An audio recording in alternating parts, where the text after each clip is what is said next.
what's up? Now just recording a podcast. What's up with cool. Oh, not too much. You know what, though? what? You need a counselor.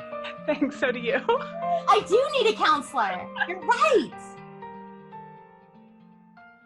So hello, welcome back to You Need a Counselor. We are a therapist and a behavioral health counselor here to talk to you about exactly why it is that we need a counselor and exactly why it is that you need a counselor. So I'm Julie Johnson. I am the president and founder of Heart and Solutions Counseling Agency here in Iowa.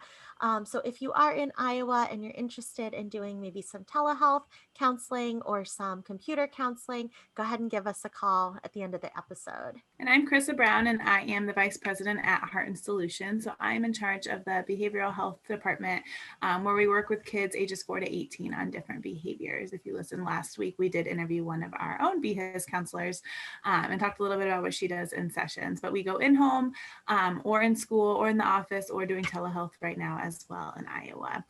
And the mission of our podcast is that we are designed for people curious about counseling, but have barriers keeping them from experiencing the benefits of counseling. Our mission is to share stories about counseling, good, bad, and indifferent, and spread the message that everyone can benefit from mental health and behavioral health counseling services. Yeah, so we post on Sunday nights at 5 p.m. You'll see our trailer videos on Friday afternoons. So that's just a little sneak peek into who we're interviewing that week and why. And then check us out Sunday nights as well, either on YouTube or on Facebook or Instagram as well, or wherever you listen to podcasts. So today we have a very special guest. We have Jessica Meyer here with us today. Welcome, Jessica.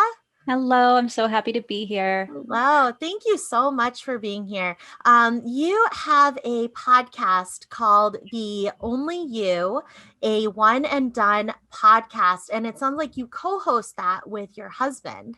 Yes, we sure do, right in the basement of our house. Absolutely. Very cool. So we're going to be really interested in learning what that is like. And you're a mother, and you're a mother of an only child. Yes, I am. I don't know if it's too early for me to jump into that story, but I would love to hear that story. Okay, great. Yes, I do host Only You One and Done podcast. And originally my husband and I were planning on having multiple children.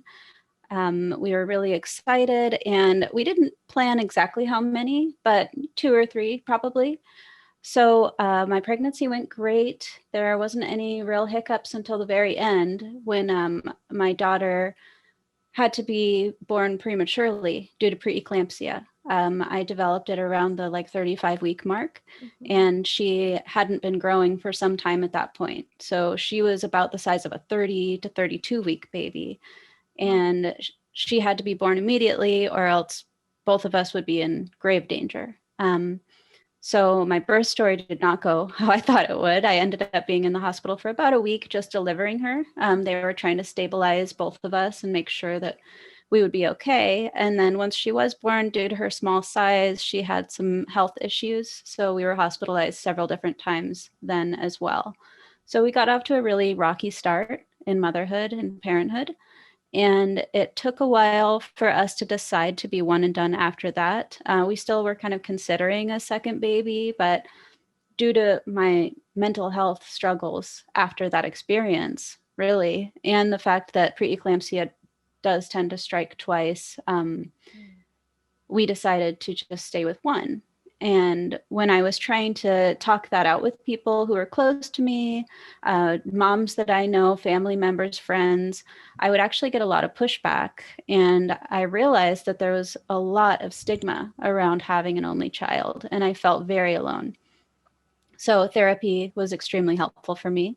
And then actually starting a podcast became very cathartic for me as well, because we've been able to find this whole community of folks for a lot of different reasons who have decided to be one and done. Can you describe what preeclampsia is, just for anybody listening who isn't aware of that? Sure. It happens to I think the statistic is about 2 to 3% of pregnancies.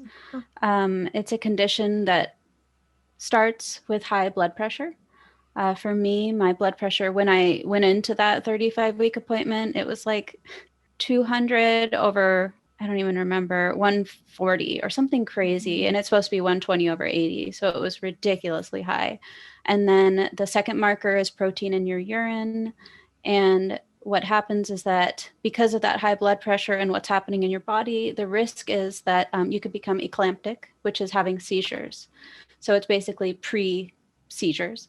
And then ultimately what can happen is a stroke as well. I don't know a whole ton about it, because for me, researching it wasn't super helpful.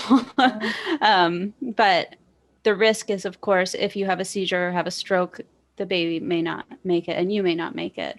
So the only cure for preeclampsia is to have the child. So sometimes those babies have to come really early. Sometimes it doesn't happen until further into your pregnancy. It just depends. And it feels more common than it is. I hear about it a lot.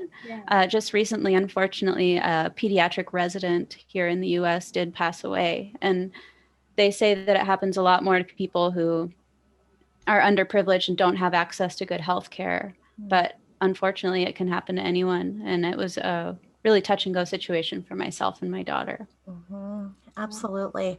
And going through those situations can be so traumatizing, because it's not only our own health and our own wellness.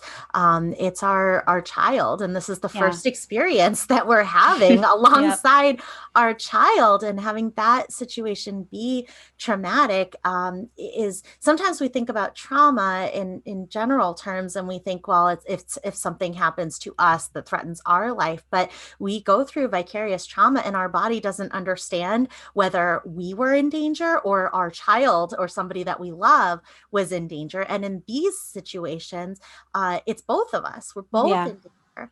And I had preeclampsia also. So what comes to mind for me is like having to pee in that giant orange bucket. So if anybody had to pee in a giant orange bucket to test for protein in their urine, you had what Jess and I had. And that experience of being, not only, it's the first time that we've had to come face to face with danger to our child, and then at the same time danger to ourselves. You were able to go to counseling after that, and it sounds like that was a helpful experience to you as well. Can you tell us a little bit about that? Sure. So those first few weeks I was in the hospital with Penny, that's my daughter's name. And I was experiencing postpartum preeclampsia. So for me, it actually didn't go away when I had her. I still had really, really high blood pressure. I had to be medicated. And those first few days of her being in the NICU or hospitalized, I didn't realize that, because they sent us home and my blood pressure had been okay. But then I had a checkup or something like that about a week later, and it was still just as high as it was that first day that I went in. And that kind of started this secondary preeclampsia journey for me, where I was still really sick and preeclamptic, but I was in the children's hospital.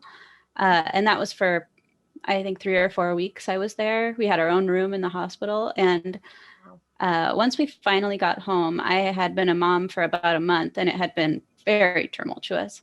So when Penny was about 2 months old and we were a little more settled, I started taking her to my therapy appointments. I was a stay-at-home mom, so she just came with me. And I was explaining to the therapist what had gone on. And I remember everything kind of made sense to me in that appointment, because I said to her, I haven't been to the children's hospital in a month, but every single moment of the day, I feel like I'm still walking those halls. I just feel like I haven't left yet. So I think what was happening was that through my health issues and the trauma, it was like I never fully let my guard down and just started being a mother. I was still kind of in that advocacy mode. I was still in that we're both very sick mode. And I never was able to fully relax and just enjoy her. So the first thing that the therapist helped me do was to kind of clear that fog and start seeing things a little bit more clearly and seeing reality for what it was. From the very start, you were in survival mode. You had to be. You had to try to do whatever you could to be able to be on alert, right, for danger. That's what happens with trauma, and especially a prolonged traumatic experience like that. It takes us a while to know that we are safe, that today I am safe, especially when it is prolonged, because our brain just doesn't understand, right? It does everything it can to protect us, and it just doesn't have an off switch, right? And so I think that those kinds of experiences are so important to be talking about. So I'm so glad that you're sharing this on your podcast and that you're sharing this experience with others, because when we think about new motherhood, we think about balloons and baby showers, right? Like we think about like, oh, cute baby pictures and, 2-month pictures and 3-month pictures and little baby booties. And we don't, because of the strength of that, because there's such a collaborative, emotional sense of what it's like to be a new mom, that can very easily override our actual experience as an individual, and can really set up a lot of guilt associated with even having our own experience, because we think that it should be a certain way for us. And so my expectations were not, they were not in line with what really happened. And I think as a first-time mom, you're very careful and cautious, and you're worried, and you're having people wash their hands and things like that. You're watching every little thing for danger, right? That's just a normal first-time mom thing. But for me, it was so exacerbated. And my therapist said that I was dealing with postpartum anxiety, as well as hypervigilance. So basically having to be a part of her care team so early on kind of blurred that line between like nurse and mom. I was still feeling like we were in the hospital, even though we were home. And I was having a hard time trusting my instincts. And I was having a hard time trusting my baby. Yeah, absolutely. And had you heard of postnatal anxiety previously? Was that kind of in your, how did you identify that that's what you were experiencing afterwards? And I only ask because I was aware that that was a thing, but we more hear about postnatal depression than we do anxiety. And so when I experienced it, I was like, what is this? What's happening to me? Yes, same thing for me. I had heard about postpartum depression, and I knew the signs to look for, right? The baby blues and the sort of the anger and the different things that they're talking about. And I didn't really have any of those, but I had not heard of postpartum anxiety. And I didn't know what was happening until I got to speak to my therapist, and she sort of was able to tell me what that was and why I was feeling the way I was. It's so nice sometimes to be able to, we talk about labels a lot in society, and they kind of get such a bad rap, I think sometimes, right? Like, do I want to be labeled as somebody who has anxiety? Do I want to be labeled as this or that? But I think that in certain situations, when it comes to something like postpartum anxiety, there's a relief in that almost, right? Of, okay, this is a thing. This is not just in my head. This is not something that's just happening to me for some reason that I have control over. This is something that does happen to so many people. And so I'm allowed to experience that fully. And also to know that there are things that I can do to kind of ease my symptoms as well. So it sounds like that was another benefit of talking with your counselor about that, because you could have that label of, okay, this is what it is. It's not just me and my situation. Sure. Because I think what they tell you in therapy sometimes is like, anxiety is a liar, and if you're able to kind of put those thoughts in a box and say, I don't always know if those are true. Those thoughts, just because I'm having them doesn't mean that that's really what's going on. Mm-hmm. And I can really make up an entire story in my head that's never going to happen. Mm-hmm. And so being able to say, anxiety is something that's kind of, sometimes it does help. My hypervigilance may have saved her life at a certain point because of some things that we found out about a heart condition she has. So there is merit to it. I don't want to turn off my anxiety 100% because the way that I am over analyzing every little thing and advocating for her, Mhm. that is a positive Mhm. and that is a strength. But when it gets to the point where it's taking away from other experiences and taking away from me finding joy within motherhood, Mhm. then there needs to be some coping skills learned. And so you went through this experience and it changed your whole plan, right? For your life. So you were somebody who had thought, well, two, maybe three kiddos, and then went through this experience and it changed that perspective so much for you. Can you talk a little bit about that transition for you and your husband? Sure. So I think 3-4 months in, I had started therapy. I think I was going every week. I think at a certain point I was going twice a week. Mm-hmm. And I was starting to feel a lot more comfortable in motherhood and things were getting better. She was starting to gain weight and she was no longer on like the negative 10th percentile or whatever. Uh-huh. Things were starting to even out a little bit. Yeah. And that's when people started asking me about a second. It happened so fast. Wow. I'm like still healing physically. Yep. And people start saying, so when's she going to have a brother or sister? Which to me is always a shocking question. But I think once people sort of see you starting to feel more comfortable in motherhood, they feel safe to ask that question because I'm getting out of the house and meeting friends at restaurants before COVID, of course, Mm-hmm. and doing those kind of normal motherhood things. And I remember talking to my husband about it, and it was sort of just one evening, like some of these big conversations tend to happen. I just said, I don't think I can do this again. I don't want to. I don't think I'm mentally equipped to try all of that again. I have looked into it a little bit, and there is a risk of me getting preeclampsia again. It's not something that just happens once or during your first pregnancy. Mm-hmm. And because I had postpartum preeclampsia, I'm actually going to be more prone to high blood pressure my entire life. It's just something that's within me now. Mm-hmm. So the likelihood it's high-ish, it's like a coin flip. I just asked him, like, would you be okay with just one? And that's when we realized we had never talked about it. We had never even talked about the idea. It was always going to be multiple. So it's maybe 2, maybe 3. We'll see how we feel after 3. I think that sweet spot was probably 2. But if I really loved it, because my pregnancy went so well, like, why not? I can do it. I even talked about being a surrogate at one point. I was like, this is great. And I asked him and he said, I would be fine with that. We'd have to make sure to socialize her and make sure she's hanging out with friends and cousins. And it might be kind of cool. We have a tiny house. We have a tiny car. We have a tiny budget. We had talked about it. We had started to feel really comfortable with the idea. And for me, it was actually a huge relief to know that I wouldn't have to go through what I went through before.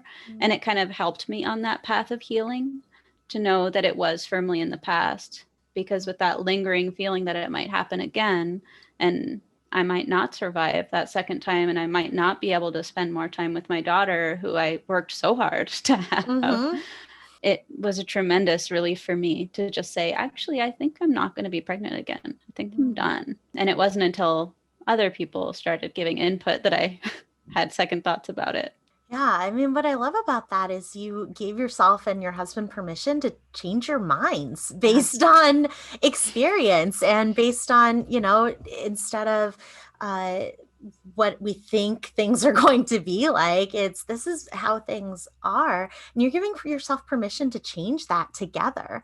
And I think that is so inspiring for a lot of people, because it does get we do have a tendency, I think, or I do at least, to imagine things a certain way. And then I get all kinds of feelings about when it doesn't go that way, right? And I think that I need to force myself to continue to follow that plan when really things change and they change us, and that's okay. So I just think it's so cool that you guys were being so intentional and having that conversation as well, to say, yep, we both kind of were on this plan, but now that we have new information, what do we want to do? And what's our new plan going forward? And I think just the fact that you brought it up to him on a random evening, right, is so important, because I mean, how often does it happen in couples where we assume that the other person's on that same track, right? And how easy could it have been for you to decide for yourself, hey, I don't want to have any more children, but assume that he does and get resentful towards him, Right. right, for doing Yes, that. definitely. So I think it's just a great example of communication and just talking that through with your partner too. Yeah, I feel so lucky to have him. He is a very chill, go with the flow kind of guy. And he's very supportive. But if it were to come up that he really in his heart wanted more than one, I wouldn't have another one. But there are other options. We could do adoption or fostering or surrogacy. But for us, when we discuss those options, there's also the financial aspect where if I'm going to be putting, let's say, I think for an average adoption, it's around $75,000. I don't have that statistic in front of me, but it's not inexpensive. It's not cheap. No. So if I were to be putting that much aside, what kinds of things would we be sacrificing to do that? We have a lot of ambitions as far as getting out of debt, traveling the world, expanding our house, getting Penny into good childcare once she's bigger. We have all these things that we were going to be able to do if our children were given birth to in a natural way that wasn't so expensive or cost prohibitive. And if we decided to go a different route, we would have to be sacrificing some things. I knew I wasn't going to be able to sacrifice my mental health. I knew I wasn't going to be able to sacrifice my body. We decided as a couple that although having a sibling would be nice, it wouldn't be nicer than these other things that we want to do with our life. Absolutely. I can so relate with the challenges that you've identified in terms of society and other people and the pressure to have another child. So my daughter's 4, and we are also one and done. Oh my gosh. My thing, usually when people ask me, I start saying the word vasectomy and then people stop asking. Because they don't want to talk about it anymore, because as soon as we could, my husband had a vasectomy, and because we knew, this was our plan from the start. But I think even with that, there were people who thought, and in our family and friends who thought, once they have one, they'll kind of change their mind. Oh, sure. Right? Like, yeah. Once you see how great it is to have one, you'll probably want another one. And we we said, yeah, our daughter is wonderful and perfect, and that's great. She is a perfect version of herself. So I mean, I can really relate with that, and I do bring up vasectomies quite a bit, because it does kind of shut that down pretty quick. Like, our other option is I have a baby with somebody else, right? Yeah, or that we totally. But I think too, for me, like, so I'm adopted, and when I was adopted in 1987, it was $45,000 to adopt internationally, right? So what you're saying with 75 makes total sense now. And I think that me being adopted as well kind of opens that door even more for people. So once I start talking about vasectomies, they go, well, you could adopt, right? You know how great that is. Yes, I do. And but for a lot of the reasons that you mentioned, the financial reasons, but also like the time budgeting reasons. I mean, I have a certain amount of time in my week, and I already sometimes feel like I don't have enough of it being dedicated straight to her, like looking in her face and playing dolls with her at the same time, right? Like, I always have a sense at the end of the week that, like, I want more of that. When I think about having another child, I don't think it would be horrible if it did happen, but I do know that you have a certain amount of time in your week, and you have a certain amount of money in your budget. And for us, the introduction of another child feels almost intrusive, right? Into what our life is like right now. It doesn't mean that I wouldn't love to have more kids if that did happen with us, or to us, or for us, I guess, however you want to say it. Sure. That not that I wouldn't love that child, but just that one is great. One is Yes. really, really good. But doesn't that beg the question of like, if you're my friend and my family, why doesn't no mean no? You know, why do I have to further explain myself to you? And especially as a preeclampsia survivor or someone who decided to be one and done before entering motherhood or whatever our reasons may be, I just sometimes get frustrated that we have to do so much work to validate ourselves. When if you were to ask a parent of 2 children why they didn't stick with one, they would, you know, does that conversation ever happen? Oh, you're having a second, huh? Money bags over here. That conversation has literally never happened. I don't understand why there is such a difference in how one and done parents are spoken to. And especially since in our culture, it doesn't go well typically when you give unsolicited parenting advice. If you were to go up to someone and they said, I'm, you know, not to bring up a hot topic on your podcast, but like I'm formula feeding and I'm not breastfeeding, I'm formula feeding. Typically, that is not a nice thing to make a comment on. Like people aren't going to want to hear it. If they want your advice, they'll ask for it, but it's a personal choice and it's what's best for them. And you can just move on. But when it comes to being one and done, it's not even socially unacceptable to make a remark on it. People will just speak out of turn and they will mask it as for your own good. They'll say, you'll change your mind. And they'll say, I have experience with this, just wait. It's so unfair. Probably the most common one I get is like, they'll ask Monica when she's, so my daughter's Monica, they'll say, Monica, when is your mommy going to give you a brother? When is your mommy going to give you a sister? And then it's like, I have to have this whole conversation with my daughter too. To be honest, like it's none of my daughter's business even, right? Like when are we, you know, but then I remember getting so frustrated because that happened to us one time. I think we were at a baby shower. So I think like babies were on people's minds. And they said, well, when are you, they said that to Monica. And then for like 2 weeks, she was like, I want a sister. I want a brother. And my daughter has an imaginary sister who is, her name is Oceana, and she is a very, very naughty child. And I think it's great because Monica's always scolding her sister about like, Oceana, we do not interrupt people, right? Or we do not throw food, Oceana. So which is really, is fun, right? But at the same time, it started out, the fake sister, the imaginary sister started during COVID. And so for us, we started having some feelings, right? About, oh no, she's not at school anymore. She's not with other kids. She's not going to dance class. There's nobody here for her to play with. And then she came up with this, started talking about Oceana, right?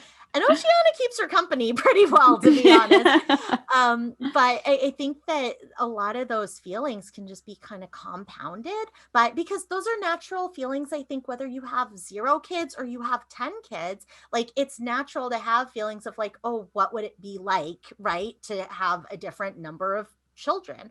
And I think if we, you know, if I had 10 kids, I'd probably think like, what would it be like to have 5 kids or, you know, just to have less. So I think that those are natural thoughts, but I think you're right that like those natural thoughts that happen with parents who are having one child or even or decide that they don't want to have any children, that idea is just so ingrained in our society that it's okay to ask about that or to like make suggestions about that all the time. And like, it's like, we already have those, you know what I mean? Like we already have it internally. And for, you know, not to speak for Krista, but I mean, there are couples who are like, hey, we're getting married. You know what I mean? Like we're engaged, but people still ask like, when are you going to have kids? And it's like, we're engaged. Like we're, you know, like one thing at a time here, please. And so do you find similarity or difference between couples who decide, you know, I don't want to have any children and couples who decide, you know, I want to have one child? Is there kind of a different societal expectation? Actually, some of the best support that we get from non-parents is from the child-free folks who are saying, I want to be validated in my relationship. I want to be validated as a woman, as a part of the conversation, but I never want to have kids. I love my nieces and nephews or my friends' kids or whoever. Like, I don't dislike kids, but I'm really tired of being pressured and being made to feel that my life isn't enough if I don't have children. And it's really interesting because they come to us and say, thank you for speaking out. And there's not really anybody advocating for women or parents who don't want to have children. So through this podcast, kind of unintentionally, but I'm happy to support people who don't want to have kids at all. So sometimes in my posts or whatever, I do make sure to mention also check on your child-free folks, because they're getting a lot of that same rude comment that we are. They're getting some of those pressures that we are, and they're hurting too.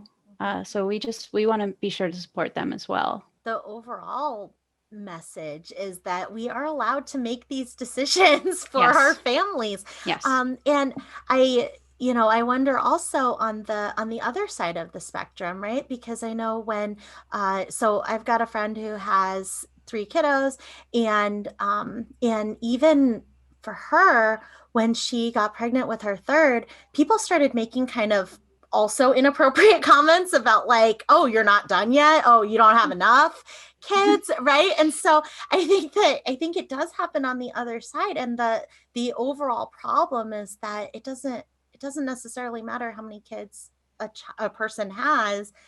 That's their decision to make. And if they want to have another one, they will.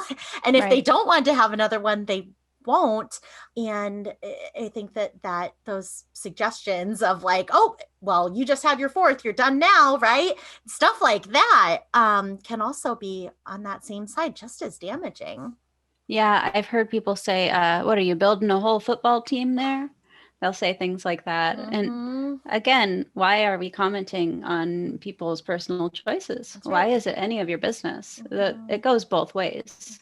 I do think it's less likely when someone has 2 kids, because society has decided that's the right amount, and anything above that or below that is wrong. So that's like the ideal.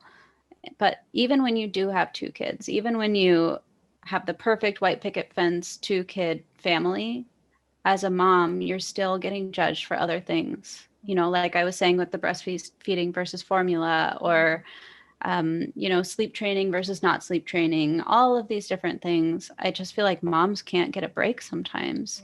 And people love judging them. And I don't know, it's very, very frustrating. So we really try to advocate for whatever choice you make is yours to make. And really nobody else's input matters besides the people within your family. I try to say, my daughter is happy and healthy and loved. Why am I getting criticized? I'm doing everything I possibly can. For me, like you have your vasectomy thing, I like to say, I almost died in childbirth. You're really telling me to have another baby? Once you say that to someone, it stops the conversation in a really awkward way, which is perfect because they started that awkwardness. They started the awkwardness.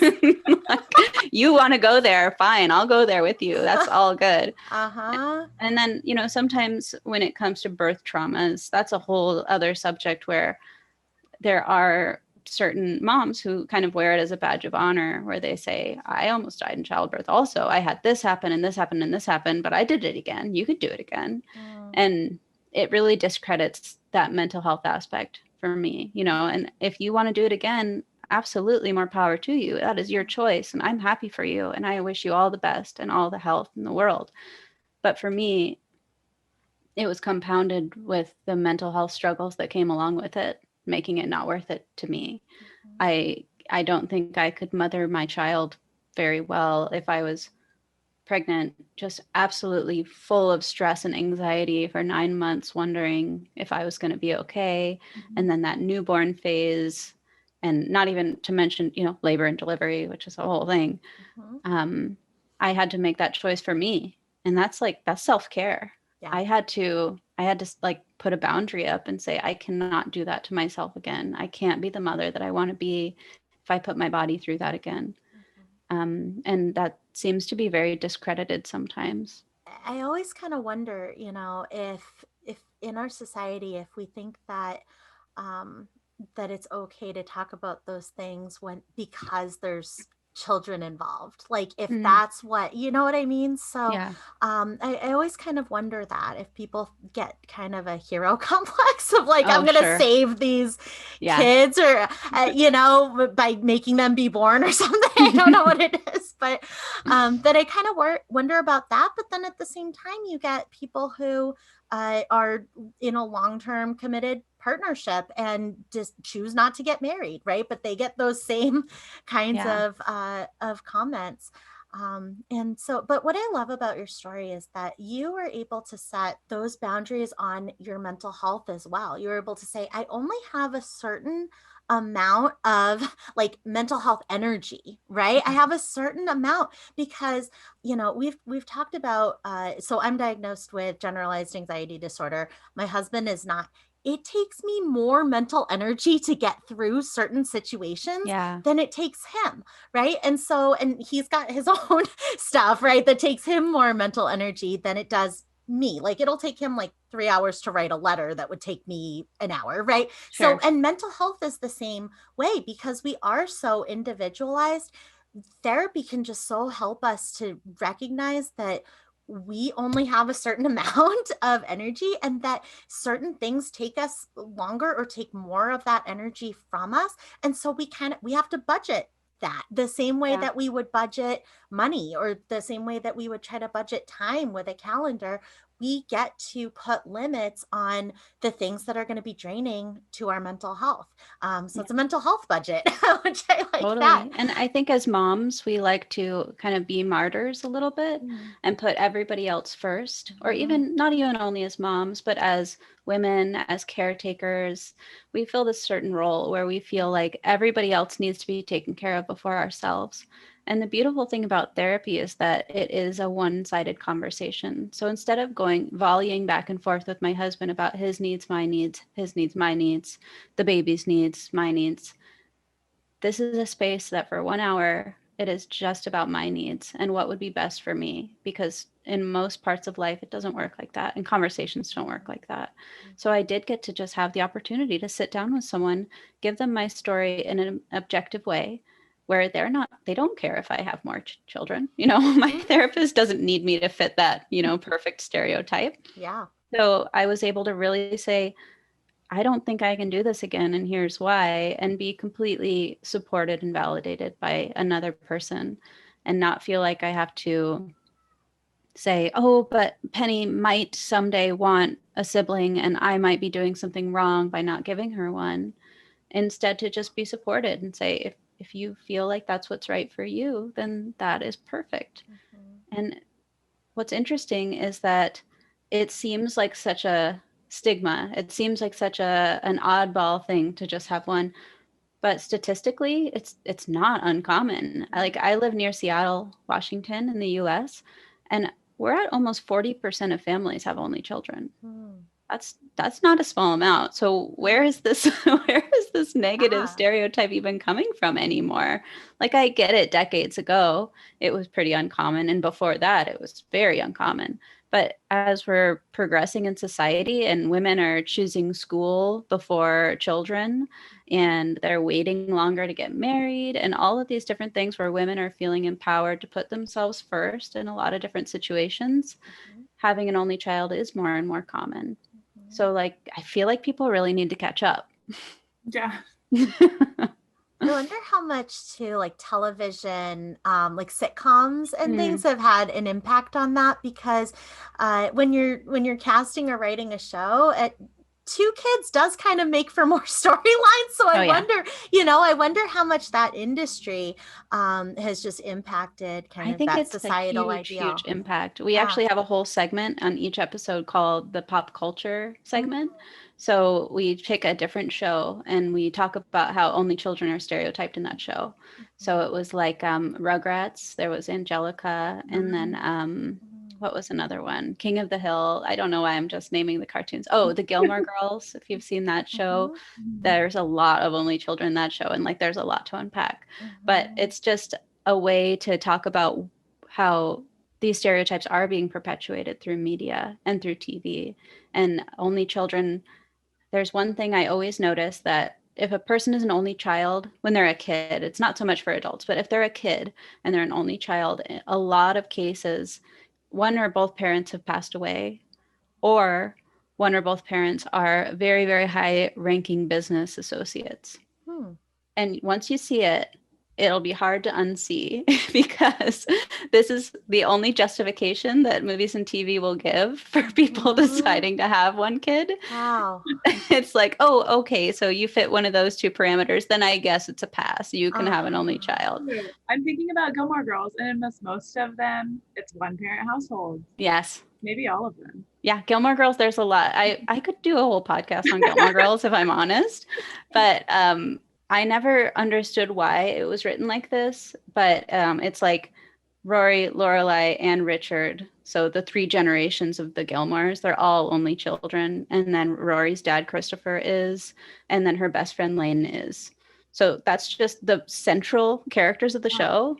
All are only children. And it's really strange. It actually defies the stereotypes. Well, actually, Rory's dad left the family. Spoiler alert for Gilmore Girls for your listeners. But he left. So I guess it kind of fits the like one parent passes away or one parent leaves. Yeah. There's just not a lot of examples of 2 happily married, stable parents with just one child. Yeah. Yeah.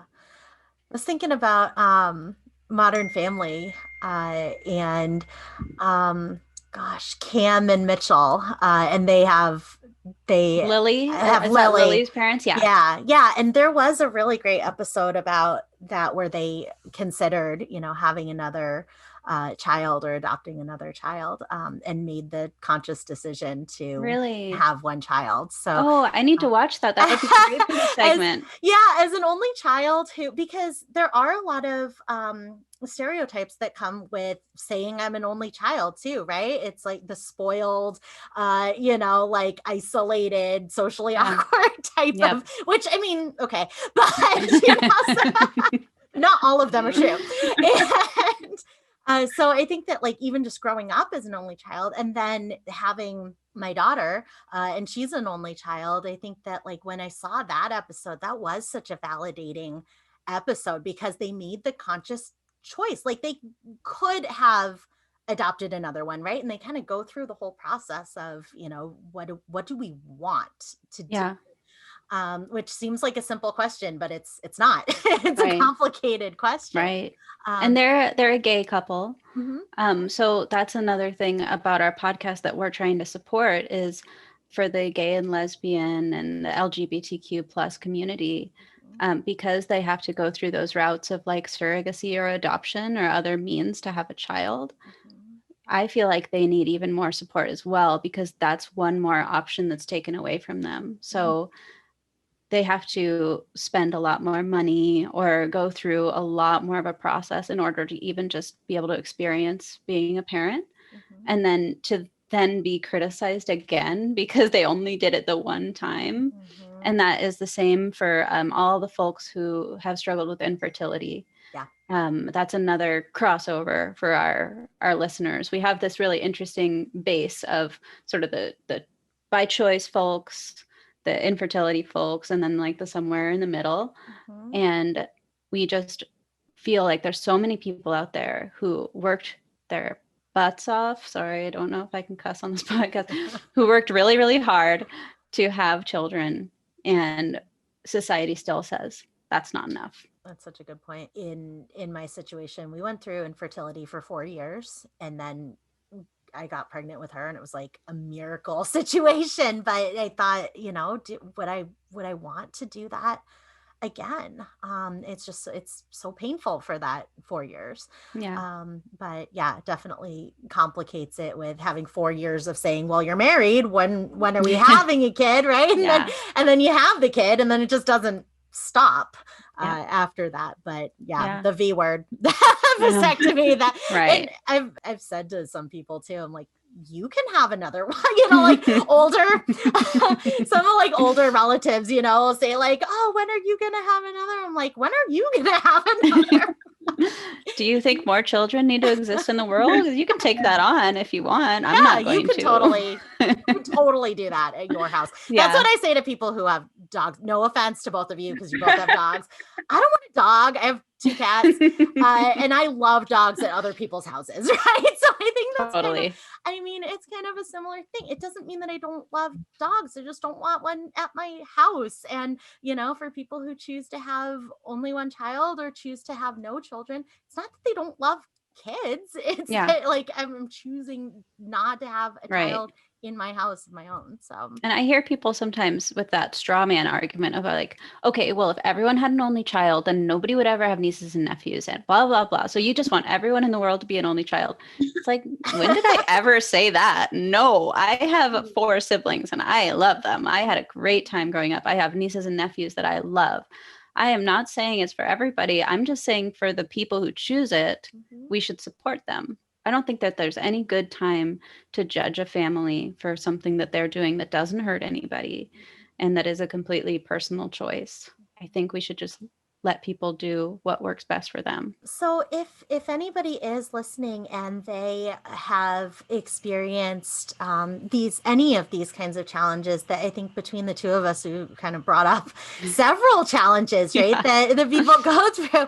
And so if you had a suggestion for somebody listening who is maybe on the fence about starting counseling for any of these concerns, what advice would you give them, or what do you want them to hear? What I would say first and foremost is that if you're a parent and you want to be the best parent you can be, you need to hold space for yourself and you need to find a way to honor your own emotions and what's best for you. And I think when you're already in the parenthood space, it can feel like you don't really have time to do that.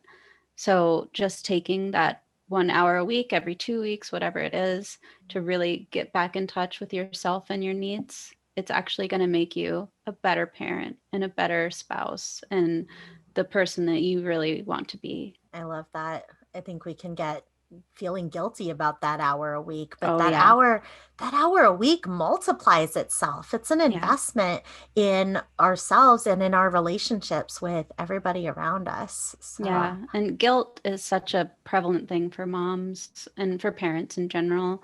There's always going to be something to feel guilty about. It's actually why I'm still in therapy today is my therapist and we talk a lot about my guilt of only having one child and the things that I'm not able to do for Penny that I would love to be able to do if I didn't get sick. And as a mom or as a parent, you're always going to wonder if you're doing the absolute best for your child. And one way to make sure that you're doing the best for them is to make sure that you're okay, that your mental health is where it needs to be. People who are hurting inside have a hard time, I don't know, really truly seeing the potential of loving others and being happy with what they have and where they are. And it can feel like you aren't able to really immerse yourself in the experience and find the full happiness that you deserve to have. Absolutely. And I think sometimes like we have a tendency to think that guilt makes us a better parent, right? But the opposite is so true, because how easily does guilt unchecked turn into resentment? And we don't want to be resentful against our kids. But, if we're not identifying that is guilt and calling it that and being able to process it and express it to somebody, then how quickly does it turn into resentment?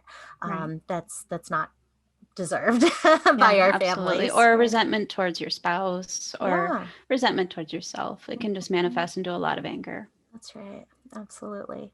Wonderful. Well, thank you so much, Jess, for being on our podcast this week. This has been really, really interesting for me personally. I had no idea it was going to be like that many similarities. I'm really like taken away by that. That's so cool. So, I mean, it just gives me so much inspiration and hope that, there are other people experiencing these kinds of challenges. Not that I guess misery does love company, But it just is so validating to know that these challenges are not because of me as a person, right? Or because of me as a mom, or because of us as a family, that these are shared experiences that other people have experienced, and also that other people have been able to still maintain boundaries around and still be able to cope with. So that's just really, really awesome. And no wonder you have such a great following of people who really identify in from all of these various factions. We're lucky to have found a very great community of people who just really support each other and want to feel that same validation that every other family does. Whether your family has 0 kids or 1 kid or 10 kids or however you want to have your family, you deserve to feel validated. Wonderful. So how can people find the podcast, and how can they connect with you and this community? Where do they find you? So we're anywhere you stream your podcasts. It's Only You, a one and done podcast. We're the most active on Instagram at Only You Podcast. And our show is structured in a way that we take emails and voice messages and Instagram messages. However you want to contact us is fine. And if you'd like, you can be featured on the show with your story. So you can email us at onlyyoupod@gmail.com. You can find us on Facebook at Only You, a one and done podcast. And like I said, whatever way you want to get in touch, we'd be happy to hear from you. Perfect. I love how inclusive it is, even Absolutely. though one and done seems not very inclusive, but it really is. The message of it, I think, is just so awesome. Yeah. And also if you were an only child, we hear from a lot of people like that too, even if they don't have children, because they want to talk about how their childhood was. And it actually is really great for our moms and dads to hear, hey, this person seems like they're doing pretty all right. They're doing okay. I don't have to worry so much.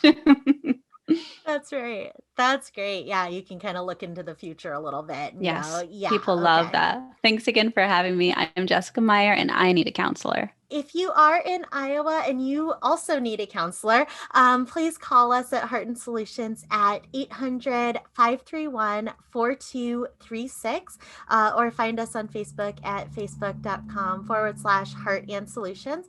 We're also on Instagram at iHeartSolutions. And like Julie mentioned at the beginning, we do post every Sunday night at 5. So save up all your laundry or your chores from the week and do that while you are listening to us. And we do post those trailers now Fridays as well. So if you log on Friday, you can get a little clip of what you'll be expecting on Sunday evening.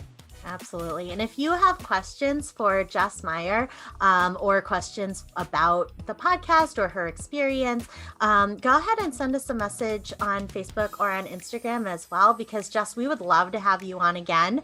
Yeah, definitely. And when people have questions for you, it would just be so great for you to be able to answer their questions next time. Totally. I would love to. Yeah. Awesome. All right. Well, I'm Crystal Brown. And I'm Julie Johnson, and we need a counselor. And so do you. Bye. Bye.